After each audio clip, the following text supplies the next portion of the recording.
그래요, 어머님이 창피하다고요. 뭐라고? 파출부 일 하시는 거 말이에요. 제 친구들 앞에서 어떻게 얘기해요? 친구들? 내 친구들이 뭔데? 솔직히 말씀드릴게요. 요즘 누가 그렇게 살아요? 그렇게? 어떻게? 남 집 가서 걸레질하고 설거지하고 그런 거요. 걸레질? 어머님도 아시잖아요. 그게 뭔지. 그래, 안다. 내가 지금 날 뭐라고 부르는지도 안다. 저는 그런 적 없어요. 식모라고 불렀잖아. 언제요? 어제 전화 받을 때 네 친구한테. 그건 그냥 농담이었어요. 농담? 넌 내가 바보인 줄 아니? 너무 예민하게 받아들이시는 거 아니에요? 예민해. 그래, 오늘부터 더 예민해질 거야. 그게 무슨 말이세요? 이 집 누구 이름으로 되어 있는지 아냐? 아버님 아닌가요? 아니야, 내 이름이야. 내가 걸레질해서 산 집이야. 무슨 말씀을 그렇게 하세요? 어떻게? 사실대로? 정말 창피해요, 어머님. 창피한 건 아직 시작도 안 했어. 무슨 뜻이에요? 내일부터 네가 식모 되는 거야. 지금 뭐라고 하셨어요? 아니면 나가든지 내 집에서. 정말 그러실 거예요? 그래, 이제 부끄러운 건 내 차례야. 오늘 이야기의 주인공은 62세 정순 씨입니다. 그리고 그녀의 며느리 영미 씨에 관한 이야기이죠. 늦은 오후 4시 아파트 24층 주방에서 정순 씨는 저녁 준비를 하고 있었습니다. 손목 시계를 보니 오늘도 파출부 일을 마치고 돌아온 지 1시간이 채 되지 않았죠. 몸은 피곤했지만 마음은 뿌듯했습니다. 오늘도 20만 원을 벌었거든요. 여러분, 62세에도 일을 한다는 게 쉬운 일일까요? 정순 씨에게는 일이 곧 자존심이었습니다. 32살에 남편을 잃고 혼자서 두 아들을 키웠거든요. 새벽 5시에 일어나 김밥을 싸서 팔고 오후엔 남의 집 청소를 했어요. 손가락 마디마디가 굳어질 때까지 일했습니다. 어머님, 뒤에서 들려온 며느리의 목소리에 정순 씨는 고개를 돌렸습니다. 며느리가 거실에서 걸어와 식탁 옆에 서 있었어요. 이제 파출부 같은 일은 그만두세요. 정순 씨의 손이 멈췄습니다.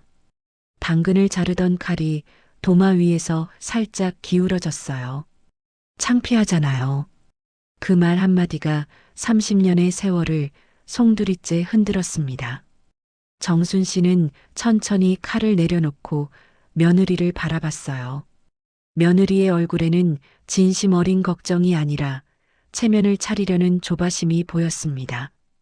여러분, 자식을 위해 평생을 바친 어머니에게 창피하다는 말을 들어본 적 있으신가요? 정순 씨의 손끝이 미세하게 떨렸습니다. 식탁 위의 물컵이 살짝 흔들렸죠. 제 친구들이 알면 어떻게 생각하겠어요? 며느리는 마치 자신이 시어머니를 걱정하는 착한 며느리인 것처럼 말했습니다. 하지만 정순 씨는 알고 있었어요. 며느리가 진짜 걱정하는 건 자신의 체면이라는 걸요. 그 돈으로 이 아파트를 샀어요. 84평 강남 한복판에 이 집을요. 둘째 아들 결혼시킬 때 신부 측에서 집은 준비되어 있냐고 물었을 때 정순 씨는 당당하게 대답했습니다. 네, 저희가 준비했습니다라고요. 하지만 며느리의 눈엔 여전히 돈 없는 시골 여편네일 뿐이었어요. 어제 며느리가 전화 통화하는 소리가 들렸거든요. 우리 시어머니가 아직도 파출부 일하신다니까. 식모 같은 거지, 뭐. 그때 정순 씨는 아무 말도 하지 않았습니다. 참았어요. 오늘도 참으려 했습니다. 하지만 창피하다는 그 한마디가 30년간 쌓인 인내의 댐을 터뜨렸어요. 여러분, 인생에서 참을 수 없는 한마디가 있으시죠? 정순 씨에게는 바로 그 순간이었습니다. 정순 씨는 조용히 눈을 내리깔고 생각했습니다. 새벽마다 일어나 밥을 해주고 빨래를 해주고 아픈 아들을 업고 병원에 뛰어간 그 시간들이 주마등처럼 지나갔어요. 그 모든 것들이 며느리에겐 창피한 일로 치부되고 있었습니다. 정순 씨는 한참 후 고개를 들고 미소를 지었습니다. 그런데 그 미소가 이상했어요. 따뜻하지도 화나지도 않은 묘한 미소였습니다. 그래, 창피하지. 며느리가 안도의 표정을 지었어요. 시어머니가 드디어 알아들었다고 생각한 거죠. 근데 이제부터 창피할 사람은 달라질 거다. 며느리의 표정이 어리둥절해졌습니다. 정순 씨는 다시 당근을 자르기 시작했어요. 칼질이 전보다 정확했습니다. 여러분, 때로는 말보다 침묵이 더 무서운 법이죠. 정순 씨의 침묵 속에서 무언가 새로운 것이 태어나고 있었습니다. 이 말은 단순한 대꾸가 아니었습니다. 복수의 서막이었어요.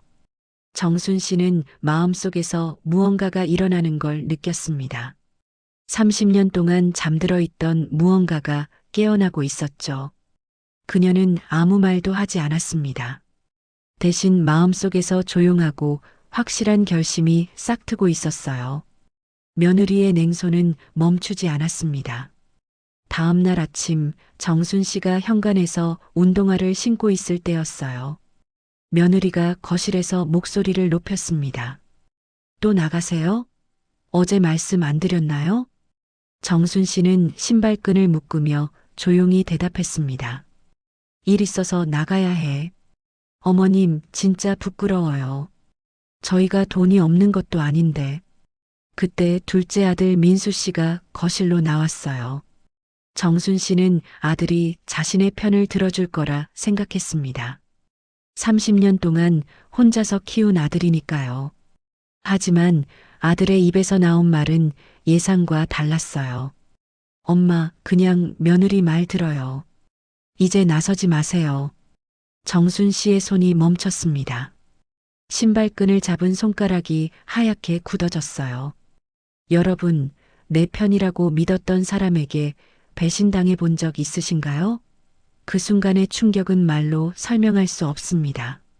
정순 씨는 천천히 고개를 들어 아들을 바라봤습니다. 아들은 시선을 피하며 거실 한쪽을 바라보고 있었어요. 아내 옆에 서서요. 집에서 편히 쉬시면 되잖아요. 아들의 목소리는 담담했습니다. 마치 당연한 일을 말하는 것처럼요. 하지만 정순 씨에게는 30년의 세월이 무너지는 소리였습니다. 그 순간 정순 씨는 깨달았습니다. 자신이 이 집의 손님도 가족도 아닌 식모로 전락했다는 걸요. 아들마저도 아내의 편에 서 있었어요. 혈육보다 배우자가 먼저였습니다.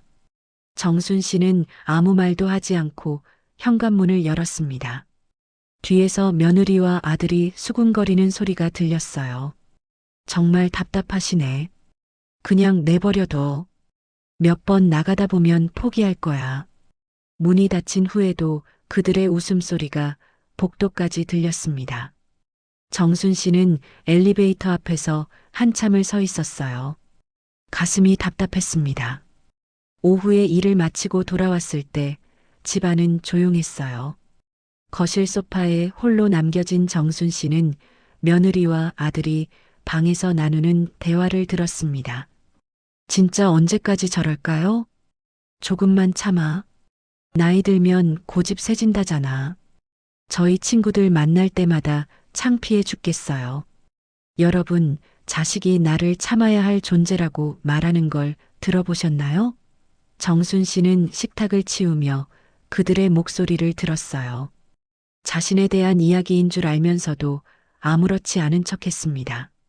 젓가락을 집을 때마다 손이 미세하게 떨렸어요. 그릇을 정리할 때마다 가슴이 먹먹해졌습니다.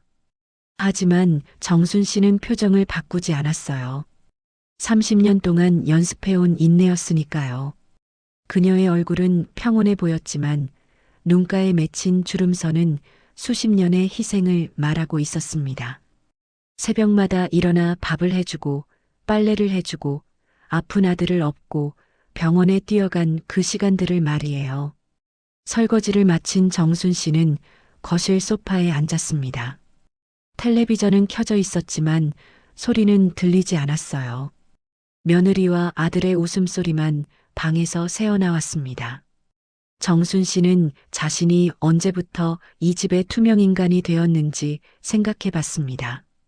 언제부터 가족이 아닌 일꾼 취급을 받게 되었을까요? 그날 밤 정순 씨는 자신의 방에서 거울 앞에 앉았습니다. 거울 속의 얼굴이 낯설었어요. 언제부터 이렇게 작아져 있었을까요? 내가 정말 저들 밑에서 늙어가야 하나? 정순 씨는 자신에게 물었습니다. 거울 속의 여자는 대답하지 않았지만 눈빛만은 또렷했어요. 여러분, 때로는 가장 가까운 사람이 가장 큰 상처를 주는 법이죠. 정순 씨에게는 바로 그런 밤이었습니다. 아무도 그녀의 편이 아니었습니다.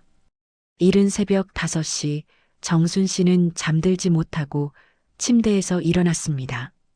집안은 고요했어요. 며느리와 아들이 자는 안방에서는 작은 코 고는 소리만 들렸습니다. 정순 씨는 서랍을 열어 서류 봉투를 꺼냈어요. 두터운 갈색 봉투 안에는 중요한 서류들이 들어 있었습니다. 등기부등본, 통장, 집문서 모두 자신의 이름으로 되어 있었어요. 손전등을 켜고 등기부등본을 펼쳤습니다. 소유자란에 또박또박 적힌 이름을 확인했어요. 김정순. 정순 씨는 손끝으로 그 이름을 천천히 쓰다듬었습니다. 이 아파트를 사기 위해 얼마나 많은 밤을 새웠는지 기억났어요. 새벽 4시에 일어나 김밥을 싸서 지하철역 앞에서 팔고 오후엔 강남 부잣집에서 청소를 했습니다. 손이 트고 허리가 아파도 참았어요. 이 집만 사면 우리 아이들이 떳떳하게 살 수 있을 거야. 그때 정순 씨는 그렇게 믿었습니다. 하지만 현실은 달랐어요. 법적 소유자일지라도 이 집의 공기는 그녀의 것이 아니었습니다. 며느리의 눈빛 하나에 숨죽여야 하는 존재가 되어 있었어요. 여러분, 내 이름으로 된 집에서 눈치를 봐야 한다는 게 어떤 기분인지 아시나요? 정순 씨는 거실로 나가 소파에 앉았습니다. 창문 너머로 새벽의 서울이 보였어요. 수많은 불빛들이 깜빡이고 있었지만 정순 씨의 마음은 어둠 속에 있었습니다. 식탁 위에는 어제 저녁 설거지를 마친 그릇들이 가지런히 놓여 있었어요. 정순 씨가 직접 씻어서 말린 것들이었습니다. 이 집의 모든 일을 그녀가 했지만 정작 그녀는 이 집의 주인 대접을 받지 못했어요. 식모 같은 거지 뭐. 며느리가 친구에게 했던 말이 다시 귓가에 맴돌았습니다. 정순 씨는 고개를 숙이고 쓴웃음을 지었어요. 내 이름으로 된 집인데 나는 주인이 아니구나. 그 말이 입 밖으로 새어나오자 오래 눌러둔 눈물이 쏟아졌습니다. 30년 동안 참고 견뎠던 모든 것들이 한꺼번에 터져나왔어요. 정순 씨는 눈물을 닦고 다시 서류를 들여다봤습니다.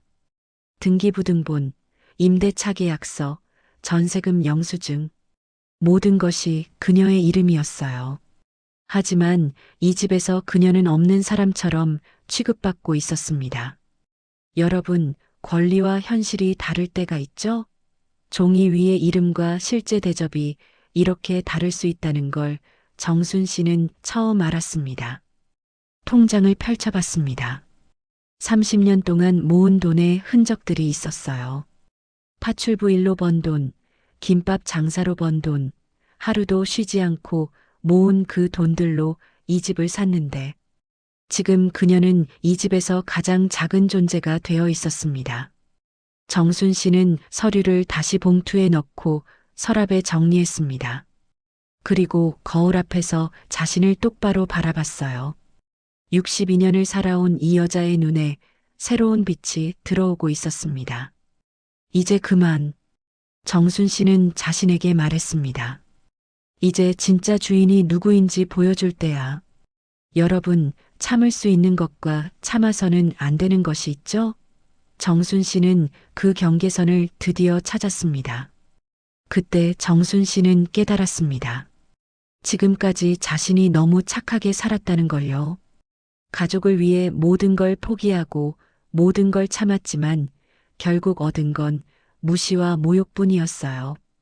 결심이 서기 시작했습니다. 조용하고 완벽한 복수를요. 정순 씨는 30년 동안 참았지만 이제는 참지 않기로 했어요. 법적 소유자로서의 권리를 찾을 시간이 온 거였습니다. 새벽 공기가 차가웠지만 정순 씨의 마음은 처음으로 뜨거웠습니다. 그녀는 깨달았습니다. 진짜 주인이 누구인지 보여줄 때가 왔다는 걸요. 다음 날 오전 정순 씨는 은행을 방문했습니다. 30년 동안 한 번도 큰 돈을 인출한 적이 없던 그녀였어요. 창구 직원은 놀란 눈으로 물었습니다. 이 많은 돈을 한꺼번에 인출하신다고요? 정순 씨는 고개를 끄덕였습니다. 이젠 정리할 때가 됐어요.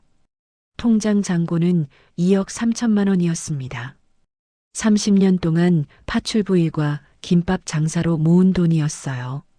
하루 20만 원씩, 한 달에 600만 원씩 모은 그 돈들이었습니다. 여러분, 평생을 모은 돈을 한꺼번에 인출한다는 게 어떤 기분일까요? 정순 씨에게는 해방의 시작이었습니다. 은행에서 나온 정순 씨는 부동산 중개업소로 향했습니다. 그곳에서 집 문서를 비롯한 모든 자산을 정리하기 시작했어요. 등기부등본, 임대차 계약서, 각종 증명서들, 모든 것이 그녀의 이름으로 되어 있었습니다.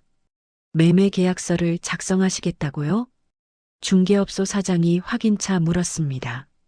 네, 깔끔하게 정리하려고요. 정순 씨의 목소리는 담담했지만 그 안엔 뜨거운 의지가 서려 있었어요. 정순 씨는 자신의 이름을 완전히 지워나가기 시작했습니다. 아파트 매매 계약서에 서명을 했습니다. 구매자는 이미 정해져 있었어요. 며느리도 아들도 모르는 사람이었습니다. 정순 씨는 펜을 들고 또박또박 이름을 적었어요. 식모라면 식모답게 깔끔히 정리해야지. 정순 씨는 혼잣말로 중얼거렸습니다. 여러분, 때로는 떠나는 것이 가장 강력한 복수가 되는 법이죠. 정순 씨는 그걸 알고 있었습니다. 오후에 집으로 돌아왔을 때 며느리와 아들은 외출한 상태였어요. 정순 씨는 혼자서 짐을 정리하기 시작했습니다. 30년 동안 모은 살림살이들을 하나씩 박스에 담았어요. 가족 사진은 그대로 두었습니다. 자신만 빠진 사진들이 더 어울릴 거라고 생각했거든요. 며느리의 화장품도 아들의 옷들도 그대로 놔뒀습니다. 정순 씨는 자신의 것만 챙겼어요. 옷 몇 벌, 책 몇 권, 그리고 은행 서류들만요. 30년의 삶이 박스 2개에 들어갔습니다. 그날 밤 정순 씨는 마지막으로 거실을 돌아봤습니다. 손때 묻은 식탁이 보였어요. 그 식탁에서 얼마나 많은 밥을 차려줬는지 기억났습니다. 가족 사진도 보였어요. 모두가 웃고 있는 사진이었지만 이제는 낯설게 느껴졌습니다. 며느리의 신발이 현관에 가지런히 놓여 있었어요. 정순 씨가 매일 정리해 준 것들이었습니다. 하지만 이제는 그녀의 일이 아니었어요. 모든 것이 낯설게 느껴졌습니다. 30년 동안 살던 집이 이제는 남의 집처럼 보였어요. 여러분, 진짜 이별은 조용히 오는 법이죠. 정순 씨의 이별도 그랬습니다. 정순 씨는 식탁 위에 편지를 하나 남겼습니다. 봉투 겉면에는 민수에게라고 적혀 있었어요. 편지 안에는 짧은 메시지와 함께 집 매매 계약서 사본이 들어 있었습니다. 이제 정말로 식모가 없어졌다. 앞으로는 너희가 알아서 해라. 그게 편지의 전부였습니다. 정순 씨는 집 열쇠를 식탁 위에 올려놨습니다. 30년 동안 품에 지니고 다녔던 그 열쇠를 말이에요. 이제 그 열쇠는 그녀의 것이 아니었습니다. 그리고 정순 씨는 결심했습니다. 이 집에서 완전히 사라질 것을요. 며느리가 원했던 대로 정말로 식모가 없는 집으로 만들어주기로 했어요. 정순 씨는 천천히 펜을 내려놓고 박스를 들었습니다. 30년의 삶이 끝나는 순간이었어요. 며칠 후 집은 텅 비어 있었습니다. 며느리와 아들이 외출해서 돌아왔을 때 집안의 분위기가 이상했어요. 현관에서부터 느껴지는 묘한 정적이 있었습니다. 평소 같으면 어디선가 들려야 할 시어머니의 움직임 소리가 전혀 들리지 않았어요. 거실로 들어간 며느리가 가장 먼저 눈치챈 건 냉장고였습니다. 문에 붙어 있던 메모지들이 모두 사라져 있었어요. 대신 하얀 쪽지 하나만 남아 있었습니다. 내 몫은 내가 정리했다. 그 한 문장이 전부였어요. 며느리는 쪽지를 읽고 또 읽었습니다. 무슨 뜻인지 바로 이해되지 않았거든요. 여보, 어머님이 어디 가셨나? 아들이 집안을 둘러봤습니다. 시어머니 방문을 열어보니 옷장이 비어 있었어요. 서랍도 깨끗하게 정리되어 있었습니다. 마치 처음부터 아무도 살지 않았던 것처럼요. 식탁 위에는 봉투 하나가 놓여 있었습니다. 민수에게라고 적힌 봉투를요. 아들은 떨리는 손으로 편지를 열었어요. 이제 정말로 식모가 없어졌다. 앞으로는 너희가 알아서 해라. 편지와 함께 집 매매 계약서, 사본이 들어 있었습니다. 구매자 이름은 전혀 모르는 사람이었어요. 여러분, 예상치 못한 반전을 맞닥뜨려 본 적 있으신가요? 며느리와 아들에게는 바로 그런 순간이었습니다. 이웃들은 이미 알고 있었어요. 정순 씨 이사 간다더라. 어제 이삿짐 센터 왔던데? 그렇게 좋은 집을 왜 팔아? 수군거리는 소리가 복도까지 들렸습니다. 하지만 어디로 갔는지는 아무도 모르는 상태였어요. 며느리는 급히 시어머니 휴대폰으로 전화를 걸었습니다. 하지만 현재 사용하지 않는 번호입니다라는 안내 음성만 들렸어요. 정순 씨는 휴대폰도 해지해버린 거였습니다. 은행에 문의해봐도 마찬가지였어요. 계좌가 모두 정리된 상태였습니다. 30년 동안 사용하던 통장들이 깨끗하게 해지되어 있었어요. 여러분, 완벽하게 사라진다는 게 이런 건가 싶었습니다. 정순 씨는 모든 흔적을 지워낸 뒤 마치 처음부터 존재하지 않았던 사람처럼 사라져버렸어요. 그 시각 정순 씨는 경기도 외곽의 작은 시골 마을에 도착하고 있었습니다. 버스에서 내린 그녀의 손에는 박스 2개와 작은 가방 하나뿐이었어요. 마을 어귀에 있는 작은 단독주택이 그녀의 새로운 보금자리였습니다. 집값은 5천만 원이었어요. 아파트 매매 대금의 일부로 현금으로 샀습니다. 이제 진짜 내 집이네. 정순 씨는 혼잣말로 중얼거렸습니다. 30년 만에 처음으로 진정한 자신만의 공간을 가진 거였어요. 집은 작았지만 깔끔했습니다. 방 2개에 부엌, 화장실이 있는 소담한 구조였어요. 마당에는 작은 텃밭도 있었습니다. 그곳에서 정순 씨는 다시 일하는 손이 되기로 했습니다. 하지만 이번엔 남의 집이 아니라 자신의 인생을 위해서였어요. 마을 회관에서 운영하는 급식소에서 일자리를 구했습니다. 여러분, 진짜 자유는 이런 것일까요? 정순 씨는 처음으로 자신만을 위해 일할 수 있게 되었습니다. 저녁이 되자 마을에 고요가 찾아왔어요. 정순 씨는 작은 마당에 앉아 하늘을 올려다봤습니다. 서울의 네온사인 대신 별빛이 보였어요. 30년 만에 보는 별빛이었습니다. 정순 씨는 문을 닫고 한 번도 뒤돌아보지 않았습니다. 과거는 정말로 과거가 된 거였어요. 며느리는 새 집을 계약하려다 등기부를 보고 얼어붙었습니다. 일주일째 연락이 안 되던 시어머니 때문에 불안해하던 며느리였어요. 하지만 집은 팔렸고 새로운 주인이 곧 이사를 온다는 통보를 받았습니다. 어쩔 수 없이 전세집을 구하러 나선 거였죠. 부동산에서 등기부등본을 확인하던 며느리가 갑자기 말을 잃었어요. 서류를 다시 보고 또 봤습니다. 하지만 내용은 변하지 않았어요. 그 집의 명의가 사회복지법인 희망재단으로 바뀌어 있었던 겁니다. 이게 뭐예요? 며느리가 부동산 중개사에게 물었습니다. 아, 이 집은 기부하신 분이 계셔서요.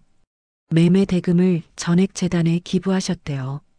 중개사의 설명을 들은 며느리의 얼굴이 하얗게 질렸습니다. 2억이 넘는 집을 통째로 기부했다는 뜻이었거든요. 그 많은 돈을 다 내놨다고?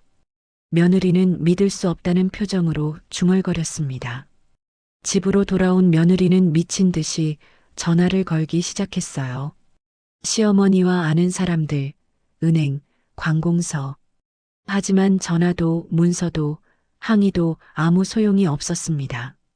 모든 절차는 이미 끝난 후였어요. 여러분, 완벽한 복수가 이런 건가요? 정순 씨는 한치의 틈도 남기지 않았습니다.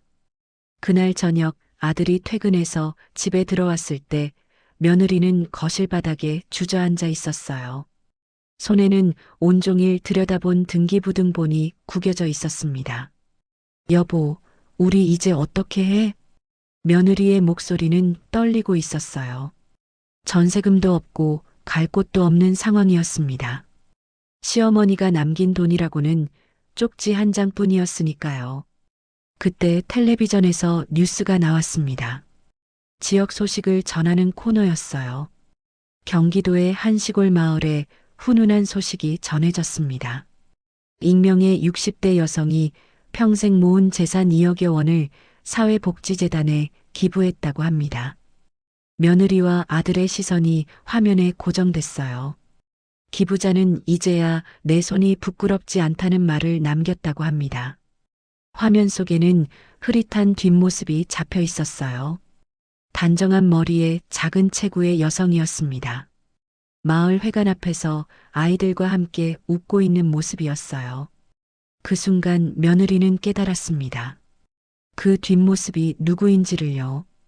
여러분, 진짜 사이다는 이런 맛일까요? 정순 씨는 떠나면서도 마지막 메시지를 남긴 거였습니다. 어머니가 그렇게. 아들은 말을 잇지 못했어요. 평생 자신을 키우느라 고생한 어머니가 마지막에 모든 것을 내려놓고 떠났다는 사실이 충격으로 다가왔습니다. 며느리는 그제야 시어머니의 마지막 말을 이해했어요. 내 몫은 내가 정리했다는 그 말의 진짜 뜻을요. 돈도 집도 모든 것을 정리하고 새로운 삶을 선택한 거였습니다. 화면 속의 정순 씨는 여전히 단정한 머리와 미소를 간직한 채였어요. 하지만 예전과는 다른 표정이었습니다. 누군가의 눈치를 보지 않는 온전히 자신만의 미소였어요. 그날 밤 뉴스는 계속 이어졌습니다. 기부자는 현재 마을 급식소에서 자원봉사를 하며 새로운 삶을 시작했다고 합니다. 여러분, 때로는 떠나는 것이 가장 완벽한 승리가 되기도 하죠. 정순 씨의 복수는 그렇게 완성되었습니다. 뉴스를 본 며느리와 아들은 아무 말도 할 수 없었어요.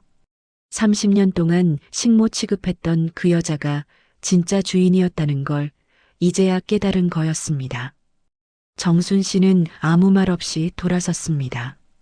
모든 게 끝났어요. 며느리는 집안을 서성였습니다.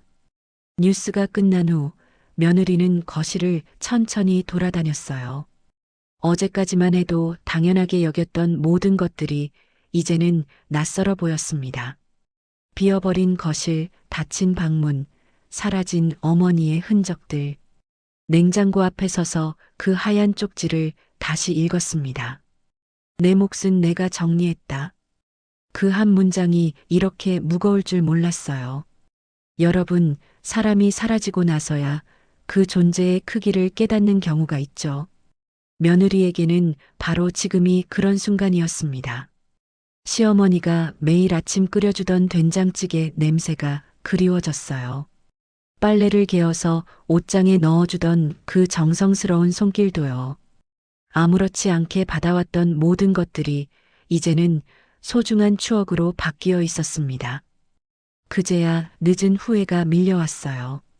며느리는 텅 빈 거실 한가운데 서서 중얼거렸습니다. 어머님, 죄송해요. 제가 몰라 배웠어요. 하지만 대답은 없었습니다. 집안은 고요했고 그 고요함이 더욱 무겁게 느껴졌어요. 아들은 시어머니 방문 앞에 서 있었습니다. 문을 열어보니 정말로 아무것도 남아있지 않았어요. 옷장도 서랍도 침대 위도 깨끗하게 비워져 있었습니다. 마치 처음부터 아무도 살지 않았던 것처럼요.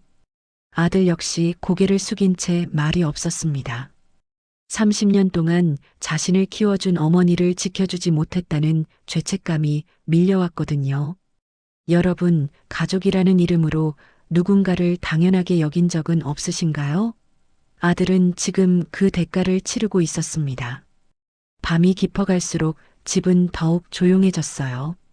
평소 같으면 시어머니가 설거지하는 소리, 텔레비전 보는 소리, 방에서 나오는 작은 움직임들이 들렸을 텐데, 이제는 아무 소리도 나지 않았습니다. 며느리는 소파에 앉아 창밖을 바라봤어요. 24층에서 내려다보는 서울의 야경이 예전과 다르게 보였습니다. 반짝이는 불빛들이 차갑게 느껴졌어요. 정순 씨는 그들의 곁에 없었지만 그 침묵 속에서 그녀의 존재는 오히려 더 크게 느껴졌습니다. 없을 때 비로소 깨닫는 소중함이라고 할까요? 아들이 거실로 나와서 며느리 옆에 앉았어요. 두 사람은 아무 말도 하지 않았습니다. 할 말이 없었거든요. 여러분, 때로는 말보다 침묵이 더 많은 걸 말해주는 법이죠. 그날 밤 그들의 침묵이 그랬습니다. 시계가 자정을 넘어가고 있었어요. 평소 같으면 시어머니가 늦었으니 빨리 자라고 말했을 시간이었습니다. 하지만 이제는 그런 잔소리조차 그리워졌어요. 며느리는 고개를 떨구고 작은 목소리로 말했습니다. 진짜 다 잘못된 것 같아. 그것만이 그녀가 할 수 있는 유일한 고백이었어요. 30년을 함께 살면서 진짜 가족이 누구였는지 이제야 깨달은 거였습니다. 밖에서 늦은 비가 내리기 시작했어요. 창문에 빗방울이 떨어지는 소리만 조용히 들렸습니다. 정순 씨는 그냥 떠났습니다. 그것뿐이었어요. 몇 달 후 우체통에 한 통의 편지가 도착했습니다. 아들이 퇴근길에 우편함을 확인했을 때였어요. 여러 광고 전단지 사이에 하얀 봉투 하나가 끼어 있었습니다. 봉투에는 낯익은 필체로 아들에게라고 쓰여 있었어요. 손글씨를 보는 순간 아들의 가슴이 뛰기 시작했습니다. 분명히 어머니의 글씨였거든요. 30년 동안 봐왔던 그 정성스럽고 단정한 글씨였어요. 집으로 올라가 며느리와 함께 편지를 열었습니다. 편지지도 어머니다웠어요. 하얀 종이에 또박또박 적힌 글씨가 보였습니다. 민수야, 잘 지내고 있지? 이제야 내 손이 부끄럽지 않다. 그 손으로 밥을 하고 집을 사고 기부를 했다. 그게 내 인생의 마지막 정리다. 너희를 원망하지 않는다. 다만 이제는 내가 나를 위해 살고 싶었을 뿐이야. 마을 아이들이 내가 해주는 밥을 맛있게 먹어준다. 그 모습을 보며 처음으로 보람을 느꼈다. 행복하구나, 민수야. 엄마가. 편지를 읽던 아들은 끝내 눈물을 삼키지 못했습니다. 30년 동안 자신을 위해 살았던 어머니가 이제야 자신만을 위한 시간을 찾았다는 걸 깨달았거든요. 여러분, 부모의 진짜 마음을 이해하는 순간이 있죠. 아들에게는 바로 그런 순간이었습니다. 며느리도 편지를 읽고 말을 잃었어요. 시어머니가 원한 건 거창한 게 아니었습니다. 그저 인정받고 싶었던 거였어요. 30년 동안 쌓아 올린 것들을 인정받고 싶었을 뿐이었죠. 창밖에는 따뜻한 햇살이 스며들고 있었습니다. 그 빛이 식탁 위에 물자국을 비쳤어요. 마치 그날의 눈물 자국처럼요. 그 시각 정순 씨는 마을 급식소에서 아이들과 함께 점심을 먹고 있었습니다. 작은 식탁에서 웃음소리가 끊이지 않았어요. 아이들은 정순 씨를 할머니라고 불렀습니다. 따뜻하고 정겨운 호칭이었어요. 할머니, 오늘 김치찌개도 해주세요. 그래, 내일 해줄게. 정순 씨의 얼굴에는 평온한 미소가 떠올랐습니다. 30년 만에 처음으로 진짜 웃음이었어요. 여러분, 진짜 해방이 이런 건가요? 누군가의 눈치를 보지 않고 자신의 마음대로 살 수 있는 자유 말이에요. 그날 저녁 정순 씨는 작은 마당에서 하늘을 올려다봤습니다. 별들이 반짝이고 있었어요. 서울에서는 볼 수 없었던 맑은 별빛이었습니다. 이제야 그녀의 손이 부끄럽지 않았어요. 남의 집 청소를 하던 그 손으로 아이들의 밥을 하고 마을 사람들을 도왔습니다. 같은 손이었지만 의미가 완전히 달라졌어요. 여러분, 혹시 지금 힘든 시간을 보내고 계신가요?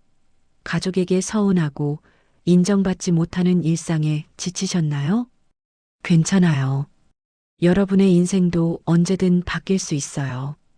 지금 잠시 어두워 보여도 언젠가는 새벽이 옵니다. 정순 씨처럼 용기를 내어 자신만의 길을 걸을 수 있어요. 나이는 숫자일 뿐입니다. 진짜 인생은 언제든 다시 시작할 수 있거든요. 그러니까 조금만 더 버텨주세요. 여러분도 언젠가는 이제야 내 손이 부끄럽지 않다고 말할 수 있는 날이 올 거예요. 오늘의 사연 이야기 어떠셨나요? 지금 바로 구독과 좋아요를 누르시면 실제 있었던 충격적인 사연들을 계속해서 무료로 보실 수 있고 잠시 놓쳤던 사연들도 무료 다시 보기 가능하십니다. 구독과 좋아요는 완전 무료이니 지금 바로 클릭하시고 사랑하는 가족과 친구 지인분에게도 잊지 마시고 꼭 공유해 주세요. 만약 영상 보시다가 더 많은 충격적인 사연을 보고 싶으시면 댓글창에 있는 고정 댓글 또는 지금 보이는 영상 제목 아래에 있는 설명란에 있는 링크를 클릭하세요. 마지막으로 이 사연 속 가족들에게 하고 싶은 말씀이 있다면 댓글로 남겨주세요. 다음 영상에서 더 충격적인 사연으로 찾아오겠습니다. 감사합니다.